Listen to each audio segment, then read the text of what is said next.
पहली नज़र का प्यार।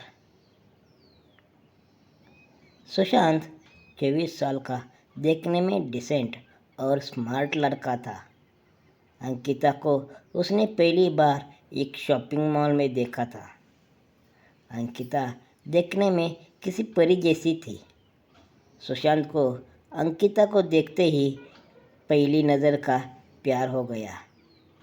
उस दिन सुशांत अंकिता को देखकर ऐसा मदहोश हुआ कि ना उसने अंकिता से मिलने की सूझी, ना ही उसने सोचा कि उसका नाम या नंबर पता किया जाए। बस वह मूर्ति की तरह खड़ा होकर उसे देखता रहा। अंकिता थोड़ी देर बाद वहाँ से चली गई। अंकिता के चले जाने के बाद सुशांत का सुख चैन सब चला गया। सुशांत को लगने लगा अगर वह अंकिता से फिर से नहीं मिलता है तो शायद उसकी जान निकल जाएगी। यह एहसास जितना दुखद था उतना ही अनोखा ही था। कहीं ना कहीं उसे ये बात अच्छा लग रहा था। शायद यह प्यार था, सच्चा वाला प्यार। अंकिता को ढूंढने का और कोई जरिया था ही नहीं, इसलिए सुशांत हर दिन उसी मॉल में जाकर इंतज़ार करने लगा कि किसी दिन अंकिता वापस वहाँ आएगी तो वह उससे मिल पाएगा। पूरे 2 हफ्तों तक लगातार उस मॉल में जाता और पूरा दिन वहाँ पर अंकिता का इंतज़ार करता और हर आने जाने वाले लोगों पर वह नज़र रखता। 2 हफ्ते बाद उसके सब्र का फल उसे मिला और एक दिन अचानक अंकिता खुद उसके सामने आकर खड़ी हो गई। अचानक अंकिता को सामने देखकर वो बहुत खुश हो गया और शौक भी। उसके मुंह से कोई शब्द नहीं फूट रहा था। जब काफ़ी देर तक वह कुछ भी नहीं बोला तो अंकिता ने उसे कहा, क्या हुआ? इतने दिनों से मेरा इंतज़ार कर रहे हो और अब जब मैं सामने खड़ी हूँ तो तुम मुझसे बात नहीं करोगे? सुशांत ने चौंकते हुए कहा, हाँ करूँगा, बिल्कुल करूँगा, लेकिन पहले यह तो बताओ तुम कैसे पता कि मैं इतने दिनों से यहाँ तुम्हारे लिए आता हूँ? मुझे यह सब इसलिए पता है क्योंकि जिस दिन तुमने मुझे देखा और उसके अगले दिन से तुम यहाँ रोज़ मेरी तलाश में आने लगे, उसी दिन से मैंने भी तुम पर जासूसी करना शुरू कर दी थी, अंकिता ने कहा। सुशांत के मन में एक और सवाल कौंधा। उसने पूछा, अच्छा, यह तो समझ में आया कि तुमने मुझ पर बराबरी जासूसी की है, लेकिन फिर भी यह क्लियर नहीं हुआ कि तुम्हें कैसे पता चला कि मैं तुम्हारी तलाश में यहाँ पर आता था। और एक और सवाल, जब तुम्हें यह पता चल गया कि मैं तुम्हारे लिए यहाँ आता हूँ, तुम्हें अजीब नहीं लगा? यह मुझ पर गुस्सा नहीं आया?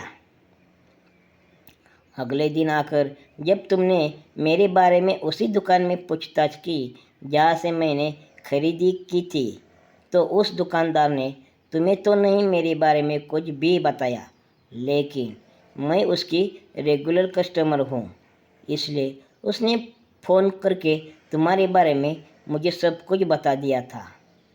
मुझे अजीब लगा था कि कोई क्यों मेरे बारे में छानबीन कर रहा है, इसलिए मैंने उसी दिन से यहाँ पर आकर तुम पर जासूसी करना शुरू कर दिया और दूर से ही तुम पर नज़र रखने लगी, अंकिता ने कहा। अंकिता आगे बोली, उस दिन सिर्फ तुम्हें ही मैं पहली नज़र में पसंद नहीं आई थी।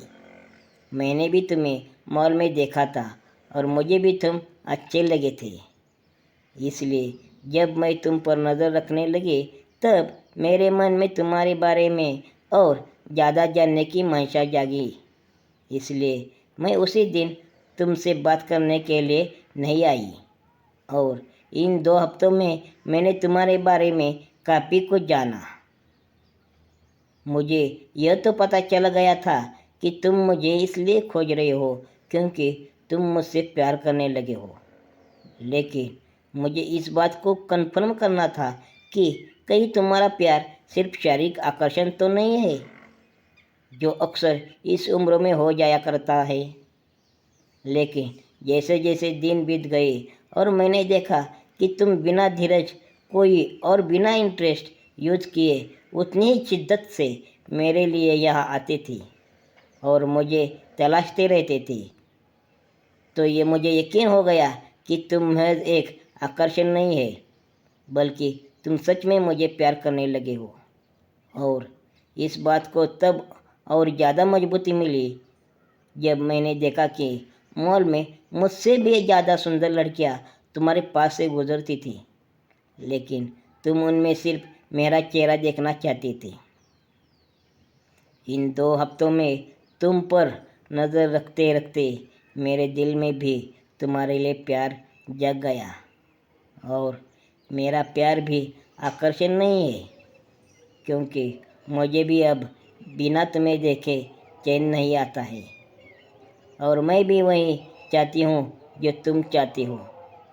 इसलिए आज मुझसे रहा नहीं गया और मैं तुम्हारे सामने आकर खड़ी हुई। सुशांत ने अंकिता को अपना नाम बताया और उसका नाम पूछा और उसे प्रपोज किया। अंकिता ने हाँ कहा। दोनों ही चेहरों पर अपने सपनों के हमसफर मिलने की खुशी चमक उठी और एक प्यारी सी क्यूट लव स्टोरी का हैप्पी एंडिंग हुआ। दोस्तों, हमारी स्टोरी कैसे लगे कमेंट बॉक्स में ज़रूर बताना और हमारा मधुरा स्टोरीज चैनल सब्सक्राइब ज़रूर कीजिए। Thank you.